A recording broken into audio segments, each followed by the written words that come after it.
Assalamu alaikum. We are into our 39th lecture today, and I hope that you are enjoying the subject. You are not feeling bored. In our today's lecture, I would first want to highlight the importance of having good communication skills. So whether you are an engineer, you are a doctor, you are a lawyer, or you are associated with a marketing or a finance job in the business community, your good communication skills are always going to be beneficial for you as regards your growth of career. And I have personally seen people having average IQ level excelling in their careers just because they had good communication abilities. So that is one thing I want you to register here and to make an effort to develop good communication skills. For having good communication ability, first of all, it is important that you have the clarity of idea which you are going to express. So in my opinion, the clarity of the idea that you want to communicate, that would be the essential feature. Secondly, another important factor would be that you should have a good command over the language through which you are going to communicate your ideas. So you should not be struggling with the words. You should have proficiency in that language through which you are communicating yourself. These are the two essential elements for good communication ability. Unfortunately, most of the textbooks as well as the bulk of terminology that is used either in the business world or in medical sciences or engineering, etc., various fields, such terminology and the available textbooks, they are in English language. So therefore, we cannot get rid of English. That highlights one thing, that it is very important for you to develop good communication ability in English. So one way is that you should develop the habit of reading English newspapers. You should listen to the English conversation. You should enter into conversation in English language. You should also develop the habit of reading good books in English. So thereby you can develop a good skill in English. And believe me, that is going to pay. That is going to pay you when you enter into your professional life, either in your own country or you go abroad and you compete at an international level. Your communication ability, your skill in English is always going to be helpful. That is one factor that I primarily decided to teach this course entirely in English language. Now let's formally start our lecture for today. If you recall, we were discussing the topic competitive strategy, and I told you that the strategy which we adopt as a business in order to gain a competitive advantage over our rivals, over our competitors in a given industry, that strategy is called the competitive strategy. And I told you that there are three different competitive strategies which experts have indicated. One is cost leadership, which means that the price that you are offering for your product is relatively less as compared to the price offered by your rivals or your competitors. So in this way, you try to attract your customers on the basis that your price for a particular product is relatively low. Second, product differentiation, which means that the product that you are selling is unique in certain respect as opposed to the product offered by your competitors.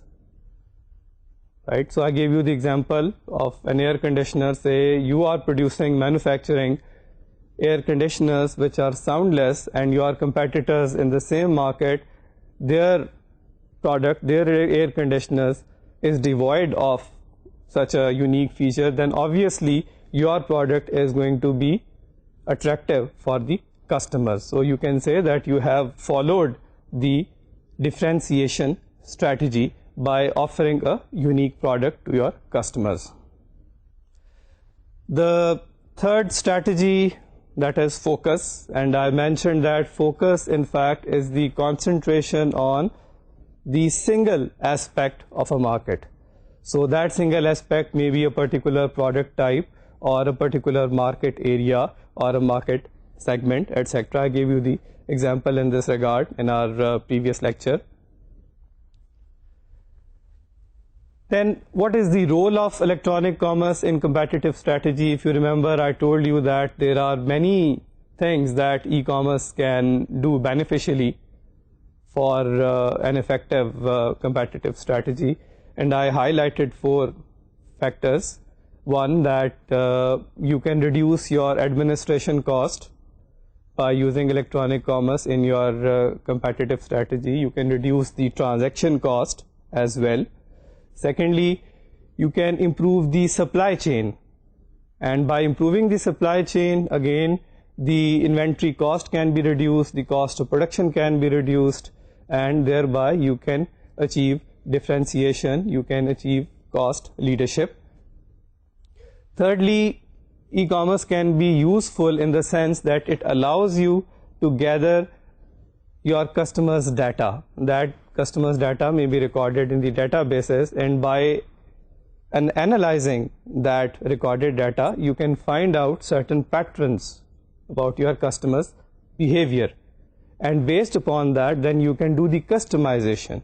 You can offer your product or your services to your customers based on this analysis, the analysis which highlights that, well, these are the needs of your customer, and in that way you can serve your customers in a better manner.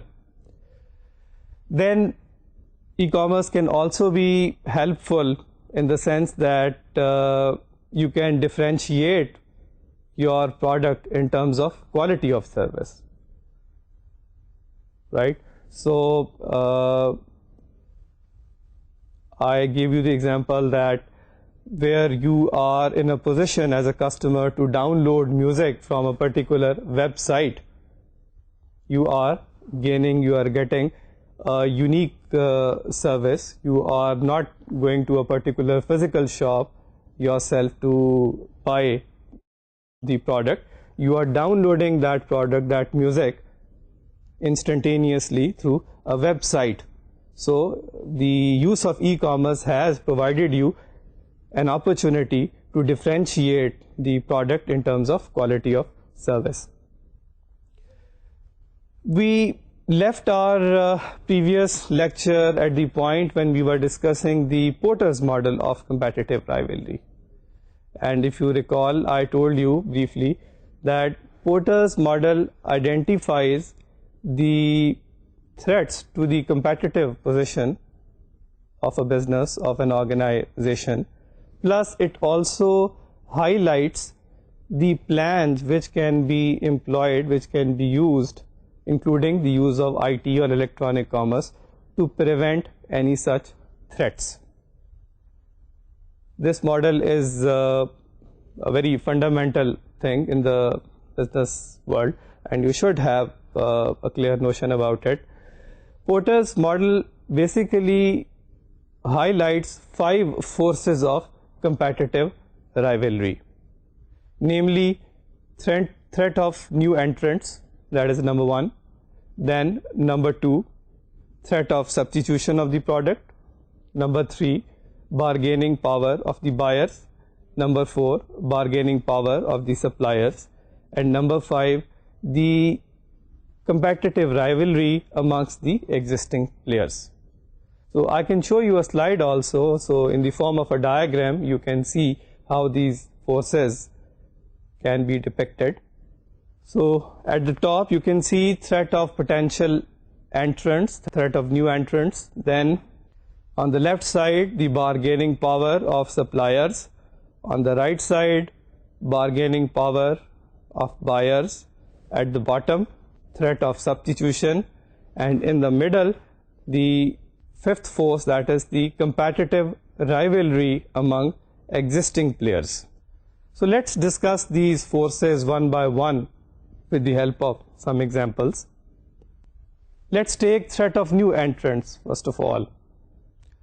It means the ease with which new competitors can join a given trade sector, right? So for that matter, if there is a company, a newly incorporated company, and it is willing to join a given industry area, a given trade sector in which your business is dealing, then the arrival, the entrance of that new company as a competitor is going to cause some threat to you.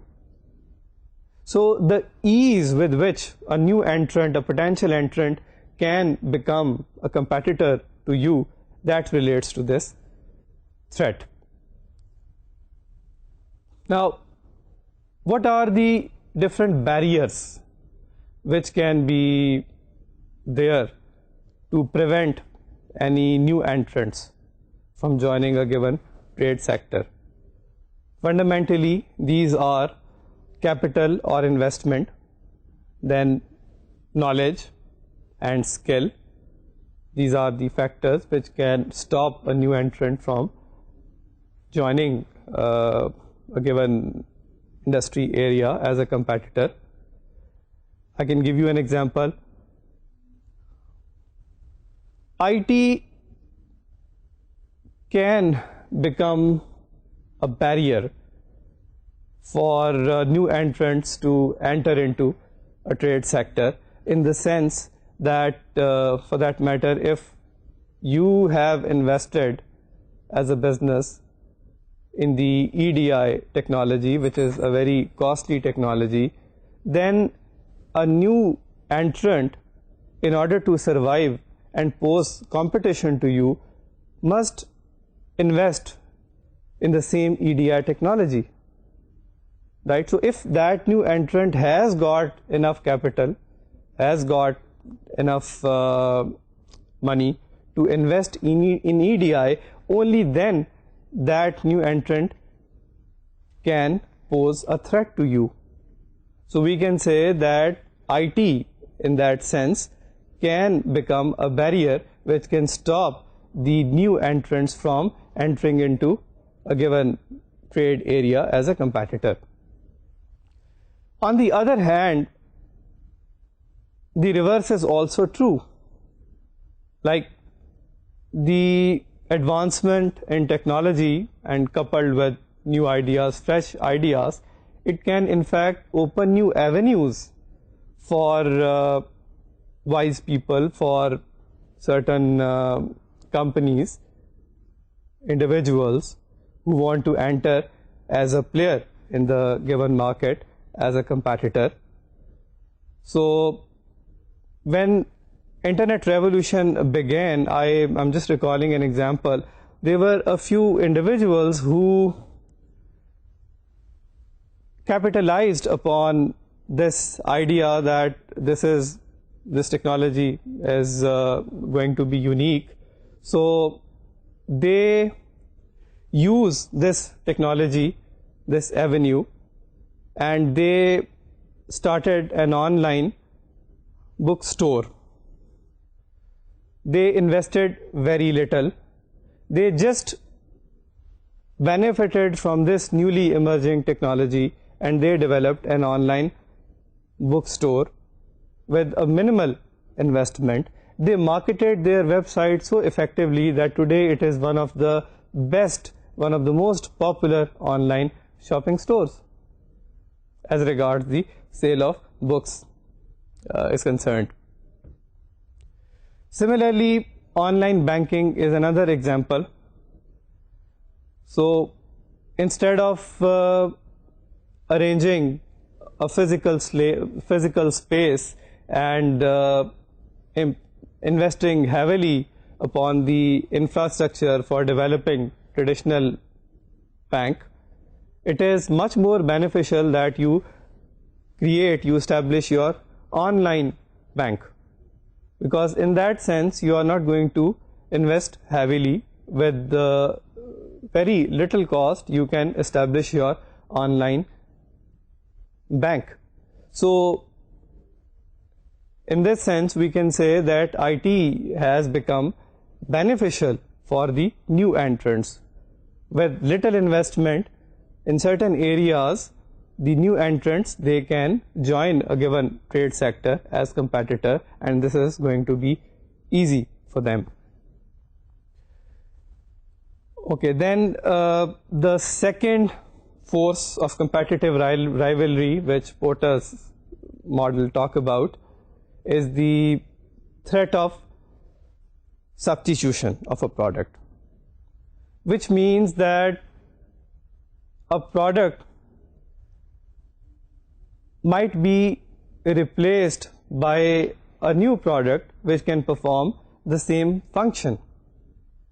So if that is the scenario, then that is going to be a threat to the business which is producing a particular type of product.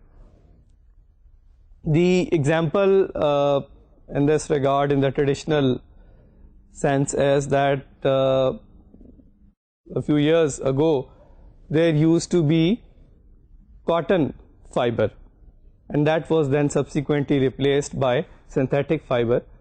Similarly, previously there used to be glass bottles which were more frequently used, but then lately the plastic alternatives, they were used and they replaced the glass bottles. So in this way the process of substitution, it continues and it keeps posing the threat to the existing business. Another example as regards the threat of substitution is that where there is a website which is selling music online, then it is quite easy for you as a customer to buy that music from that website. You can easily download that music, you can buy that and you can get it delivered to your site.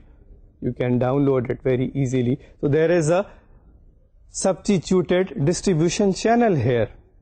Instead of going to a physical place, physical shop for buying music, for buying cassettes, you are now in a position to download that music. You can get its delivery very conveniently.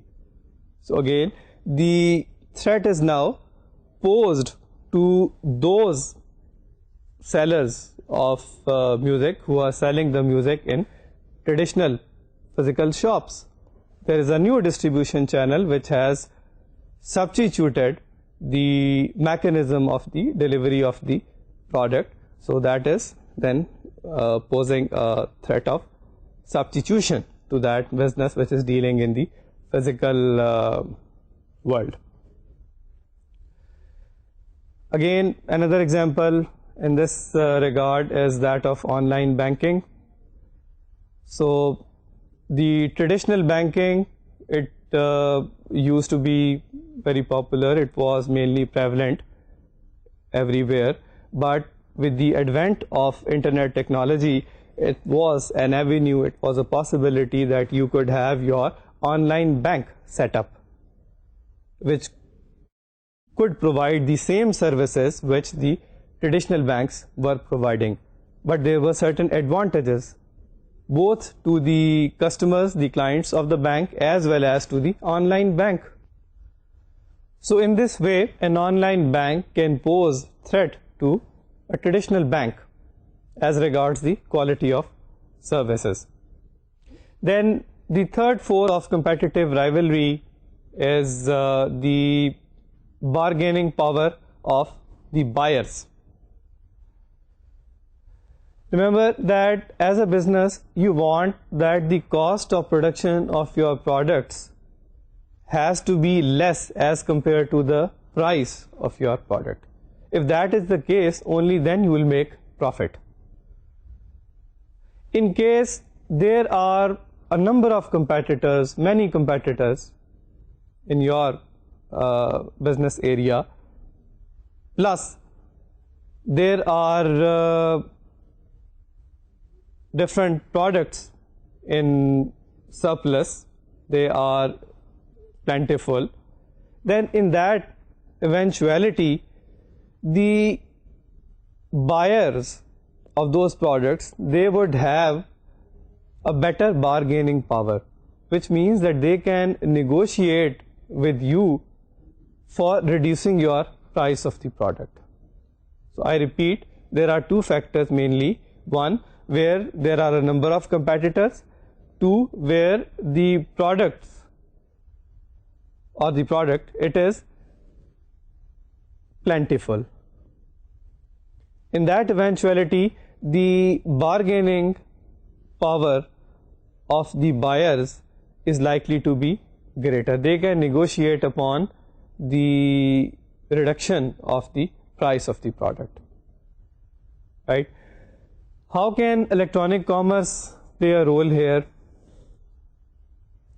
In case as a business you employ electronic commerce, then obviously in different ways you can reduce the production cost, you can reduce the inventory cost, thereby you can reduce the price of your product. So there will be little margin for the buyers to insist upon the reduction of the price in that case.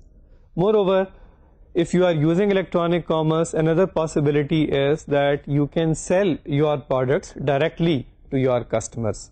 So instead of using any middleman or intermediaries who would charge their own cut or their own commission for the services they would render, you can avail this opportunity using electronic commerce to sell your items, sell your goods or services directly to your customers, and thereby you can afford to reduce your price.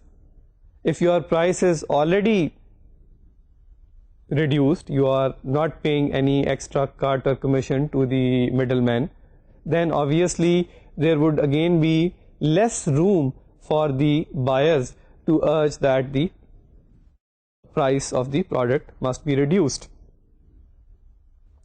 Then the fourth force in this model of competitive rivalry is the bargaining power of the suppliers. Remember, companies always look for favorable terms when they want to procure the raw material for manufacturing their products from their suppliers. They want that they should buy the raw material used for their end product at lower prices. In case there are a number of suppliers of raw material present in the market, or the supply of raw material is plentiful, in both these situations the supplier's bargaining power with you would be less, right? On the other hand, if the number of suppliers of the raw material, they are limited, or the supply is rather scarce, in that case then the supplier's bargaining power would enhance, and the supplier can insist upon the price which they want for the raw material they are supplying to you. Okay, another factor which can be kept in mind is that in case the suppliers, they are not electronically enabled, say you as a business, as a buyer of the raw material, you are electronically enabled, you are using electronic commerce for that matter, and the suppliers of your raw material, they are not compatible with you, they are not using IT or electronic commerce, then you can force your terms as regards the price upon your suppliers. You can say that you are not electronically enabled, you are not compatible with us, so the price that we think is reasonable, we'll pay that price to you for your raw material. On the other hand, again, if the suppliers, they are electronically enabled, they are at par with you, then obviously they are in a better position to negotiate and insist upon the price they want for their raw material which is to be supplied to you. Then the fifth force in the Porter's model is the competitive rivalry amongst the existing players. Remember that the competition amongst the competitors is to have as many buyers, as many customers as possible for their product or products at the acceptable price. Right? Now, if there are different competitors of the same size, same capacity, having the same strategy, and their product is also more or less the same which they are offering, in that eventuality there is going to be very intense competition amongst the existing players as regards the price of the product.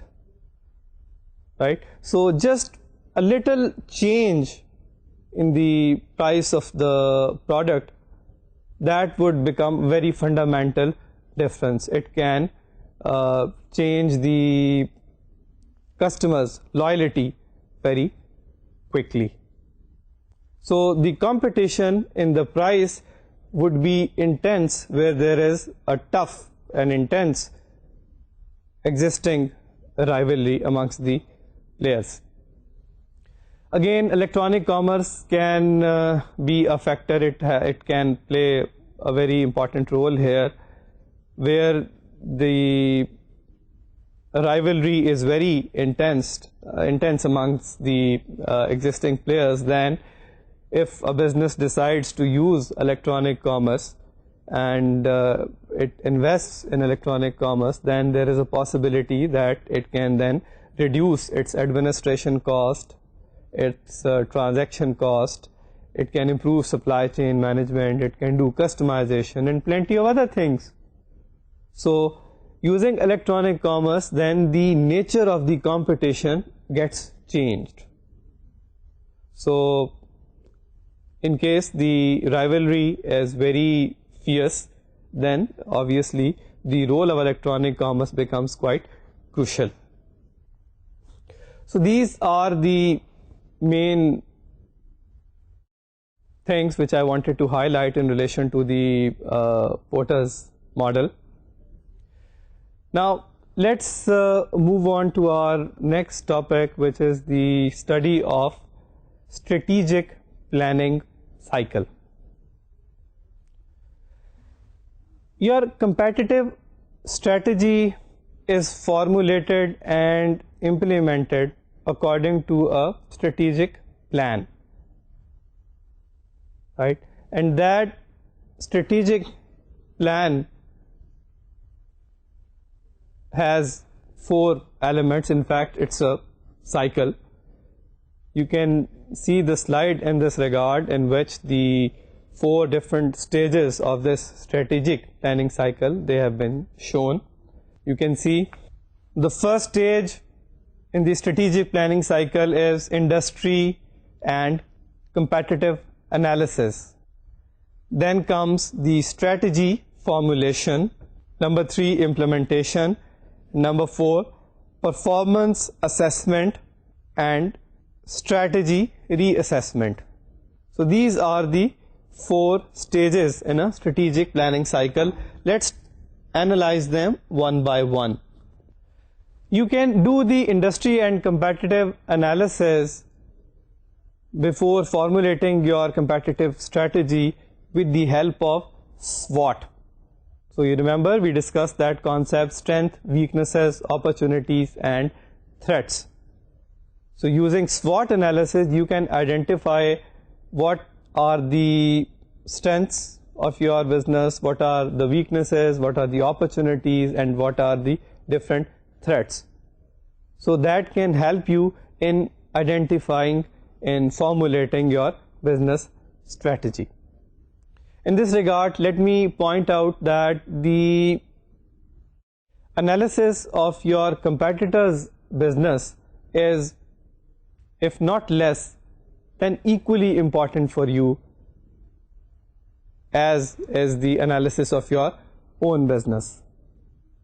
Right? In case of e-businesses, there is an advantage in the sense that you can access the website of your competitor's e-business, and very conveniently, just with the help of a few clicks, you can go through the website, the online business of your competitor, and you can identify the strengths and the weaknesses of your competitor's business.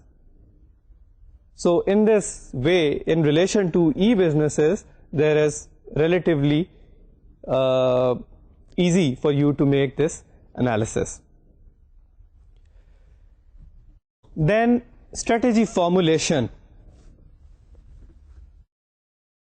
In this stage, after you have done the SWOT analysis, you formulate, you make your strategy for competing with your rivals.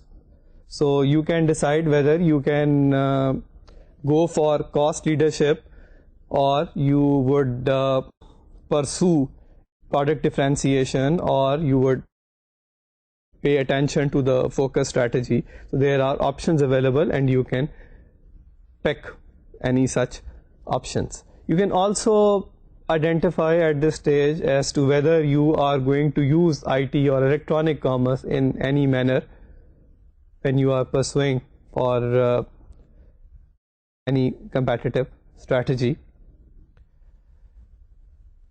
Then the third stage is the implementation. In the strategic planning cycle, you have to then, in the third stage, build an implementation plan to execute your strategy. Right? So in this phase, you outline various steps which are required to put your strategy into action.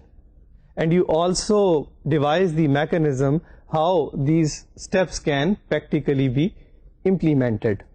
So I give you an example. Say you have formulated this differentiation strategy that you would provide the service of web-based call center to your customers, whereby your customers can report about their complaints to the representatives of the call center. So where you are aiming for the provision of this sort of service, then at the implementation stage, you would then select the appropriate individuals who can do this job, and they can act as the representatives sitting in the call center. Besides, you would also equip them with all the relevant equipment and the technology which they want to employ to provide these services. Then at the implementation stage, you also want to create your web team. So you want to select various individuals who are going to perform different things, different actions. Like there has to be a team leader for the project, for the EC project that you are starting for that matter. That team leader would be the overall head of all different individuals who would be performing different services. Then you can also select the IT personals whose specific job would be to deal with the IT related activities. You can also identify that these persons, they would act as managers in relation to different services, etc. So in this fashion, at the implementation stage, after competitive analysis and after the strategy formulation, you pick up your team for the implementation purposes. The involvement of your different sections of your business, for that matter the finance department, the personals from marketing, accounting, human resources, customer relations, etc. They can play very important role. Their involvement can be very useful as regards the decision making as to how a particular implementation plan can be executed. Then there is another option which you can pursue at the implementation stage, and that is that you can choose to enforce your implementation plan at a limited scale initially, at a pilot project level, and then afterwards you can extend it to a full scale. I can give an example. A few years ago there was a company in America which used to produce automobiles, and it had devised a customer service plan, a marketing plan, which allowed the customers to have scheduled test drives of the automobiles they wanted to buy before they actually could buy the cars or the automobiles. So initially that pilot project, that plan was introduced in 4 states of the United States of America, but once it proved to be successful, then it was extended to the entire country. So again, I repeat that when you are not sure about the success of your strategic plan, your implementation, then you can choose to introduce this plan at a smaller level, and then later on, after analyzing the results, you can extend it at a greater level. Another point in this regard is noteworthy, that is you can also outsource the implementation of your strategic plan to outsiders, to other firms, companies, parties, etc. So instead of building your own infrastructure for the execution of the plan, you can outsource that plan to the outsiders. Again, I can give you an example. Say you want to have some very specific, very special web design for your business, for your online business, and you feel that it is not beneficial to hire the individuals at your organizational level in your organization for this particular job, then you can always entrust this task to certain specific firms, the web designing firms. You can outsource this work to them and they can do the job for you. Then the 4th stage in the planning cycle is the strategy reassessment. The results of the implementation plan, they are monitored, they are evaluated, they are assessed, and based upon this analysis you can identify that these are the corrective measures that you need to take, or this is the expansion plan that you can effectuate, etc. Basically, at this stage, you try to figure out as to whether the implementation plan has delivered to you what it was supposed to deliver or not, right? Plus you also try to evaluate that whether the same implementation plan is viable, it is workable in the ever-changing business environment or not. So by the study of your mistakes, in fact, you do the future planning. You eliminate those problems which have resulted in one way or the other in the failure of your project, of your business plan. You try to eliminate then all such problems for the future purposes. What type of different corrective measures can you take? So there is a variety of measures. For example, you can find out that there is some inadequacy as regards the training of your web team. So you may find out that, well, the web team that you had selected for the implementation of your strategy, that was not properly trained. They were lacking in certain respect. So then in the future you will focus on their proper training. Another mistake that you may identify maybe as that your web design or the web content was not up to the mark. So that may have resulted in the failure of your plan. So again, then you can set and you can think and you can improve the web design, you can improve the content in your web pages, etc. Thirdly, it may figure out to you that the lack of security or the privacy policy was a big factor in the failure of your implementation plan. So then you can improve that thing, you can build your security plan, you can build your privacy policy, etc. You can do this corrective measure. Another type of corrective measure that you may require to do is to correct the marketing plan. Maybe there is something lacking in your marketing scheme. It is not properly being done. So there you can identify this problem area and you can eliminate the problems which are associated with that. Notice one thing, that at the strategy assessment stage,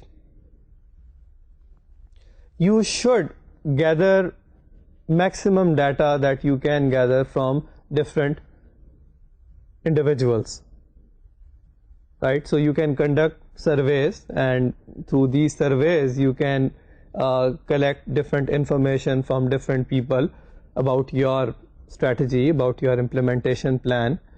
And it is better to have this input, this feedback from different individuals from different levels of background, coming from different backgrounds. So in that regard, you will have a variety of input from different individuals, and based upon that information, then you can prepare your strategy. It is also possible that after doing all this analysis, you may want to forgo or abandon the strategy that you had earlier pursued, and you may decide that, well, you will follow a new or different set of strategy altogether in light of the vision, mission, or the objectives of your company or your online business. So here we would conclude the business side of electronic commerce. If you remember, in the first lecture I told you that electronic commerce is a combination of three different areas of study, that is technology, business, and law and policy. So we have covered the first two components of e-commerce, that is technology and business, to a reasonably good level. And from now onwards, I want to start the third main component of electronic commerce, that is law and policy. But before we do that, I think it would be desirable that we study some of the issues which are related to the international nature of electronic commerce. Companies which are engaged in electronic commerce, they normally face issues that are related to trust and credibility, language, culture, as well as infrastructure. So because of the international nature of e-commerce, these are the issues which are faced by the businesses online. Let's take them one by one. Let's start with the trust and credibility issue.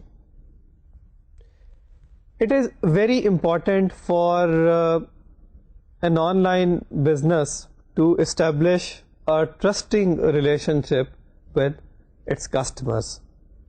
And the sooner an online business does that, the better it is. In other words, it is very crucial, very critical for an online business to ensure that its customers know who this online business is, right? So if the customers know about the online business, if they have trust, if they have the credibility about that online business, then they would be willing and ready to become the customers of that online business.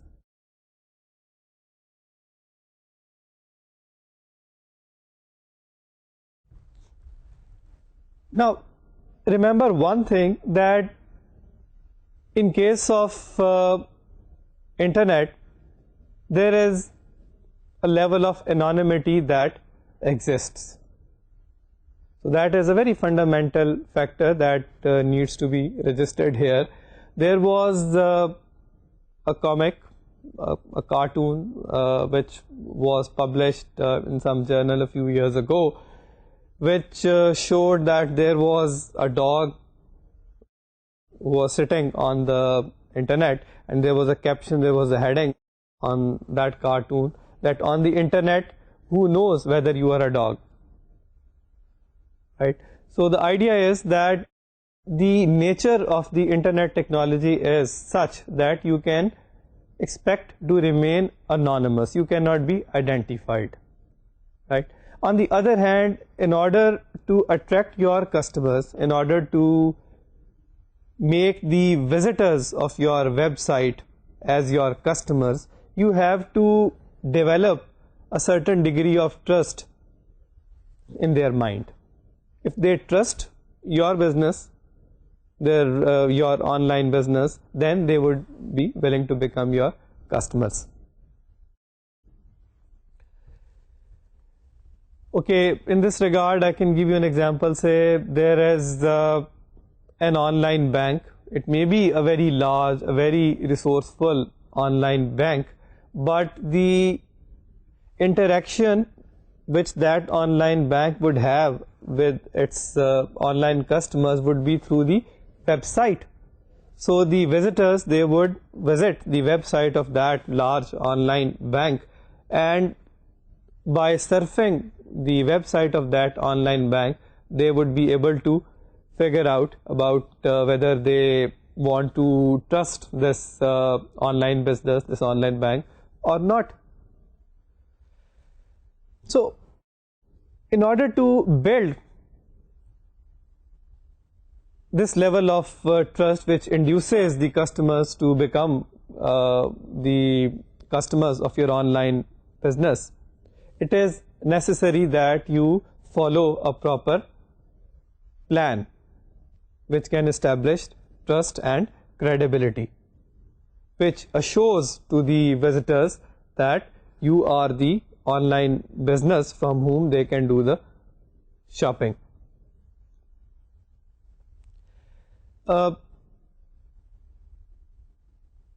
Many online businesses, they take a lot of time in developing this level of trust, and the quicker you develop the trust and the credibility, the better would that be.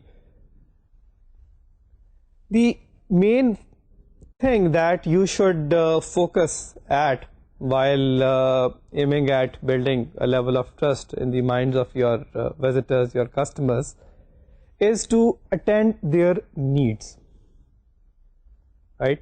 So you should understand the needs of your customers of your online business, and based upon the study of their needs, their expectations, you can then create your web design. And you should focus at this thing that your visitors, they should be able to find out the relevant information which they want from your website in an easy manner. You should also understand that there is no clerk or no servant or employee available to your customers, as is the case in traditional physical shops, who can assist the customers, who can help the customers in doing the shopping. So that element is missing. To overcome this problem, to eliminate this vacuum, you should understand this thing, that the different queries which your customers may have, they should be answered beforehand through your web pages. So whatever information they want, that information should be available on the website. That would help in developing a level of trust and credibility in the minds of your customers. So in case they are doubtful about the refund policy of your online business, then there should be a specific answer to this question on your online website, which can satisfy the query of your customers.